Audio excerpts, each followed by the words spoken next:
Hi welcome to Sathya channel. இன்றைக்கி நம்ம பார்க்க போகிறது ஆலு பரோட்டா ரெசிபி தான். அதில் ஒரு சின்ன வித்தியாசம், ஸ்வீட் ஆலு பரோட்டா ரெசிபி தான் பார்க்க போகிறோம்.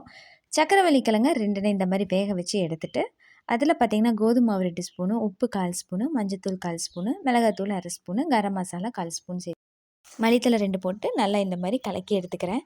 நம்ம இந்த மாதிரி மசாலாலாம் டைரெக்டாகவும் சேர்த்திக்கலாம், இல்லாட்டி ஒரு வடைச்சட்டியில் எண்ணெய் ஊற்றி வெங்காயம், கேரட்டு, நம்ம போட்ட மசாலெல்லாம் போட்டு ஒரு வணக்கம் இந்த மாதிரியும் போட்டு நம்ம ரெடி பண்ணிக்கலாம்.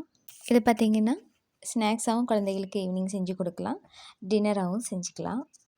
கல் சூடானதும் இந்த மாதிரி போட்டு எடுத்துக்கலாம். நான் பார்த்திங்கன்னா நெய் ஒரு ஸ்பூன் விட்டு திருப்பி போட்டு எடுத்துக்கிறேன், இல்லை ஆயில் கூட சேர்த்திக்கலாம். அவ்வளோதான், ஸ்வீட் ஆலு பரோட்டா ரெடி ஆகிடுச்சு. இந்த வீடியோ பிடிச்ச ஒரு லைக் கொடுத்துருங்க. மறக்காமல் நம்ம சேனலை சப்ஸ்கிரைப் பண்ணிடுங்க. நெக்ஸ்ட் வீடியோவில் பார்க்கலாம். தேங்க்யூ.